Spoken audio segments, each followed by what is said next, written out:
Damning indictment of the last administration from one of Israel's back channel negotiators who says this same agreement was on the table a year ago, but Biden and his advisors wouldn't take it. I hate to be vindicated every day, okay? I hate to be vindicated every day, but once again, damning indictment of the last administration from one of Israel's back channel negotiators who says this same agreement was on the table a year ago, but Biden and his advisors wouldn't take it. This is from Times of Israel, okay? Reported from Branko Marcetic, writer for Jacobin. But this is reporting coming from Times of Israel. What we should also know is that this deal could have been done a long time ago. As I've said over and over again, by the way, Hamas agreed to all the same terms in September 2024 as outlined in the 3 weeks deal that I had received in both written and voice messages in Arabic and English. But at that point, the Israeli negotiators responded that the prime minister did not agree to end the war, even though the 3-week deal proposal landed on the desk of President Biden. His person in charge, Brett McGurk, refused to stray from the bad deal that he was negotiating. Work in the back channel. I met with members of the American negotiating team in October 2024, and they were as frustrated as I was with their inability to convince Biden and Biden's people to look seriously at the deal on the table. The Qataris invited me to Doha in October 2024, and I presented to them the deal that Hamas agreed to, which they were fully aware of, but they said that without the American adoption of the plan, nothing could be done because the obstacle was Israel, not Hamas. That is the same message I received from the Egyptian intelligence. Hamas was ready for a deal to release all the hostages, not to govern Gaza any longer, and an end to the war. But Israel was not prepared to go ahead. Trump doesn't get off easy either. As Baskin says, he could have forced Netanyahu to take a deal at any point in the last 9 months. Once again, double vindication. As I told you, this would have been very different. My outlook on Donald Trump would have been very different. This is what I was talking to with Bradley Martin. This is what I was talking to Bradley Martin about, where it was like Trump is not actually interested. Wait, are we trusting Times of Israel now? Wait, what are you talking about? You have to look at what their biases are. This is one of the Israeli negotiators. And yes, the Israeli negotiators, as we've seen with like Daniel Levy, for example, are absolutely more honest about the terms and conditions. They're absolutely more honest about the terms and conditions that are being reported on. I cover Israeli news more than I cover Western media when it comes to issues that pertain to Israel and issues that pertain to Gaza. They don't have to do the propaganda that like the New York Times has to do, for example, which is precisely the reason why they can be more honest about all of these shortcomings or who's truly responsible for an inability to who's truly responsible for like setting up new hurdles. On September 19th in the late evening, Witkoff called me and said, we have a plan. We had a long conversation. And I supported what the Americans were planning, and I made few suggestions on how to get Hamas on board. I was asked to convince the Hamas leadership that Trump was serious and wanted the war to end. Throughout the last months, I have been in contact with 8 members of the Hamas leadership outside of Gaza. 3 of them engaged with me in discussions. I did not make suggestions regarding the Israeli side because for over a year, I believe that if President Trump decides the war has to end, Trump will force Netanyahu into the agreement. That is exactly what happened. Remember, it was always one fucking phone call. Always. So whenever people say, oh, what are you talking about? Like America doesn't have that kind of motion here. Israel's a sovereign nation. No, the fuck it's not. It was always one singular phone call.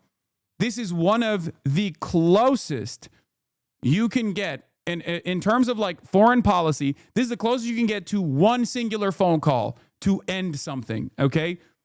Obviously, you can't do that with Russia. Russia's a foreign adversary. They have their own ambitions. Russia is not attached to the hip to unlimited support. Russia doesn't actually get to do whatever it's doing with unlimited support from the United States of America in the same way that Israel does.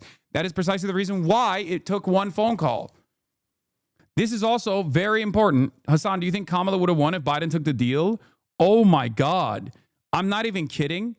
If Joe Biden did not spend every fucking waking moment dreaming about murdering more children in Gaza and didn't like let his ultra-Zionist advisors basically run the fucking show at the behest of Israel, and they did stop Israel at any point, they would have won unimaginable amounts of favor. Unimaginable amounts of favor. They could have made it seem as though it was Kamala's pressure, for example, that convinced Biden to finally put an end to the genocide.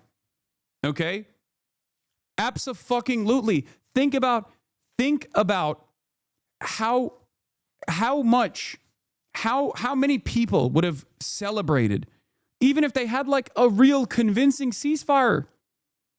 even if they had an extended ceasefire, the one that Donald Trump, when he came into office, pushed Israel to engage with, even if the Democrats did something of that sort, at least leading up to the election, they probably would have eaten good off of that. Okay? Any sort of gesture in the affirmative, any sort of gesture in a positive direction against what, any sort of gesture in the positive direction would have won a tremendous amount of favor, for the Democrats. I think that there is obviously some fucking glaze taking place here with respect to. Wait, hold on. There is obviously some glaze taking place here with respect to like Donald Trump actually pushing, but I suspect that there is a reason for it, and that is because Donald Trump is actually pushing, it seems, so far. But once again, I don't know. I don't know if this is a real. I don't know if there's real assurances here. I don't know. Control of NSO is leaving Israeli hands and is expected to pass the Hollywood producer and financier Robert Simmons. The massive deal that would turn over the world's most prolific zero-click spyware to American ownership still has to be approved by the Israeli Defense Ministry. This is very grim when you consider the previous scandals regarding NSO, including the fact that Pegasus ostensibly cannot operate on American phone numbers, which is why the FBI experimented with their own version. This would presumably change that paradigm. NSO is the world's most successful cyber company, for those of you who don't know, responsible for the proliferation of their sophisticated spyware throughout the globe. They work on behalf of Israel to coerce third world governments into guaranteeing their votes at the United Nations in exchange for their tech. It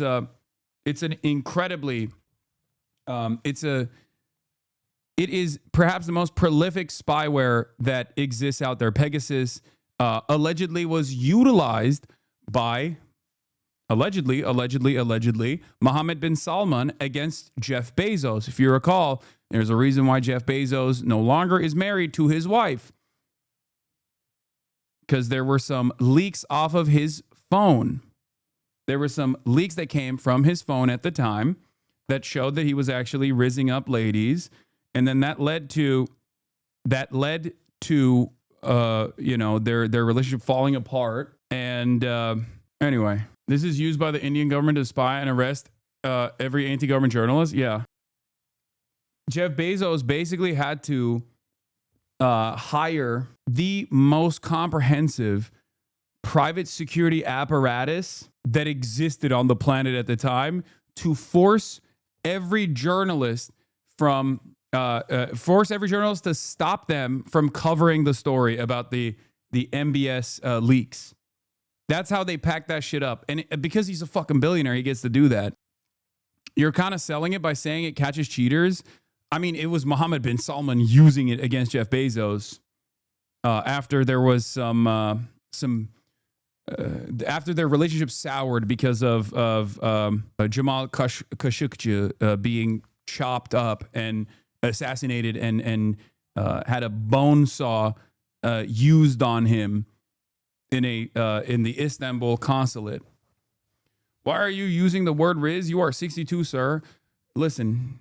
Even us old guys should be able to use the word Riz sometimes, okay? Let an old man have a little bit of fun. But in any case, these are, even with all of the endless tools, understand, even with all of the capabilities that Israel has and Israel advocacy groups have on U.S. soil in all around the Western world, they still were incapable of overcoming the sea of negative coverage due to their grand ambition being so violent.